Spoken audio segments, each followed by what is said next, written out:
来てる。よし。よし。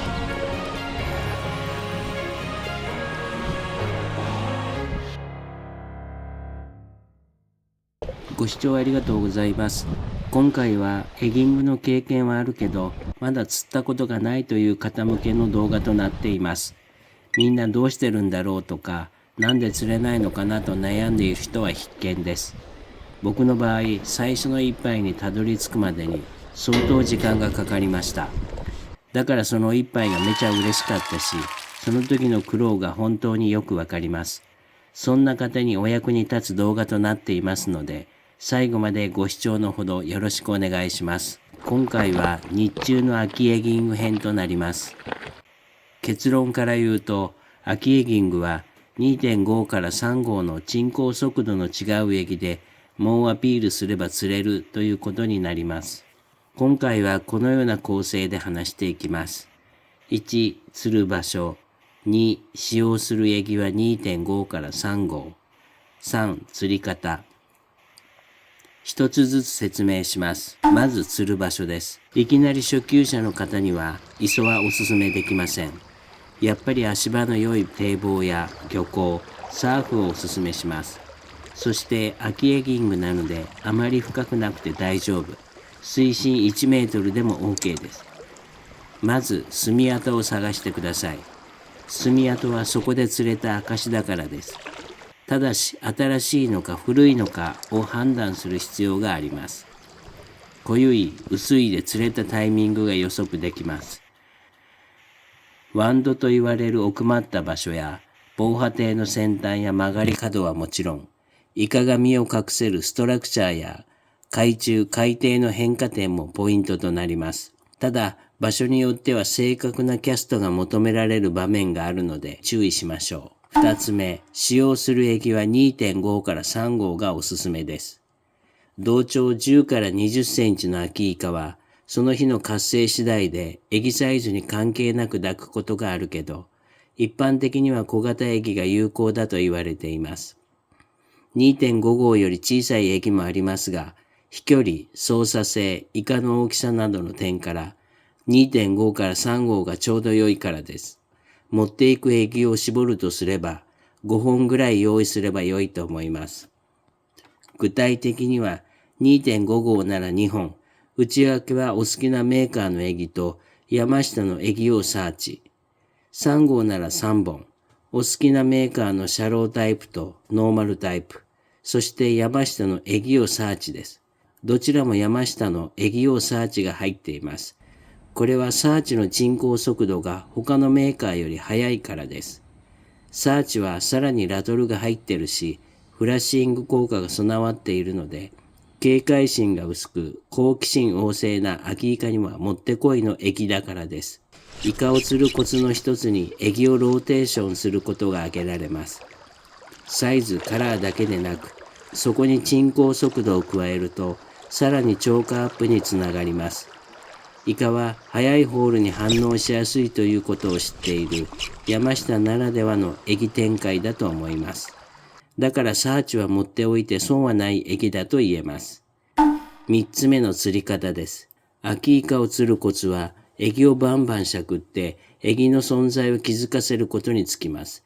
見切れを防ぐためにドラグは強くしゃくった時にじりりと出るぐらいに調節しておきます。基本的にキャストして任意の水深までフォール。そこから3から5回しゃくってまたフォールを繰り返します。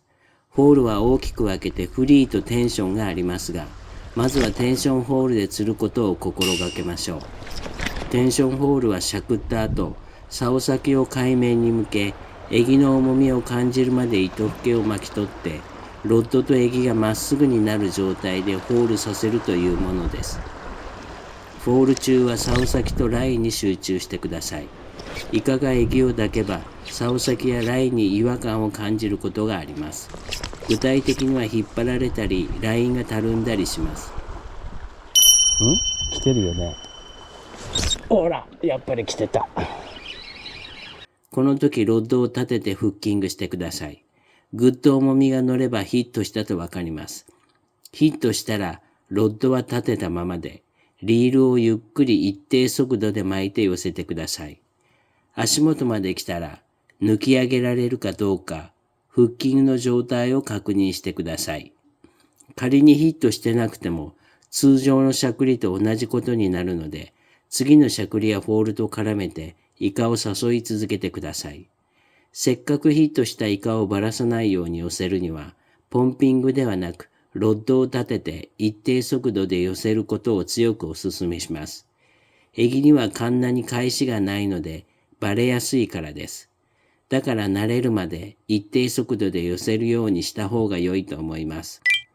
秋エギングの特徴の一つにサイトフィッシングというのがあります。昔は見える魚は釣れないと言われていましたが、エギングにおいてはこの言い回しは当てはまりません。せっかく足元まで寄せたイカにエギを抱かせるには、それなりのロッド操作が求められます。基本的には、細かいしゃくりで寄せて、乗せの間を作ること、つまり竿先を動かさないこと。動かせばエギがふらつきます。ふらつけばイカが抱かないからです。乗らなかったらエギを少し深く沈めて、また海面近くまでしゃくり上げたりします。こういう操作で乗ればいいんですが、そう簡単にはいかないことは多々あります。そんな時はエギをローテするなどして攻略していきます。小イカとはいえ、この駆け引きが1年を通しての引き出しになってくるので、頑張っていただきたいです。なお、サイトフィッシングでは変更サングラスが必需品です。絶対忘れないようにしましょう。さらにここで超重要なポイントを2つ押さえておきます。1つ目は底取り、2つ目は数頭以内です。エギングにおいて底取りは重要なんだけど、実は必ず底を取らないといけないということではないんです。言い換えると必ず底を取らなくても良いということです。なぜならイカの営巣は底だけじゃないし、底の状態次第では根がかりばかりでエギをあっという間にロストすることになるからです。そうは言ってもやっぱりエギングでは水深を把握することも超重要です。これはイカがその日その時どの層にいるかやってみないとわからないからです。最初は難しいけど、なるべく根がかりしないところで、エギの沈みをカウントしながら、おおよその水深を把握する努力は必要です。二つ目の数頭以内というのは、イカは見切るのが早いので、数頭以内にヒットに持ち込まないと釣れなくなるからです。これはサイトフィッシングだけでなく、通常の場合も同様です。最後にまとめます。エギングの経験はあるけどまだ釣ったことがないという方が、この秋に一杯を釣るためにはどうすればよいか。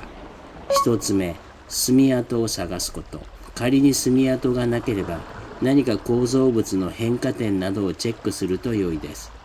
二つ目、2.5 から3号の沈降速度の違うエギをローテーションしながら猛アピールする。三つ目、サイトフィッシングの肝は竿先を動かさないこと。竿先を動かさなくても、エギが一定に動くことはあります。これは誘いとなるので OK ですが、エギがふらつくのはダメです。これがサイトフィッシングの面白さと難しさです。4つ目、エギロストを避けるため、底取りが必要か否かを判断する。5つ目、イカは見切るのが早いので、数頭以内に仕留める。さて、いかがだったでしょうか。1年で最もイカの数が多いと言われている秋、最初の一杯を釣るにはもってこいの季節です。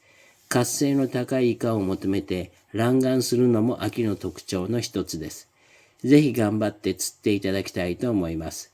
この動画が良かったと思われた方は、高評価とチャンネル登録をお願いします。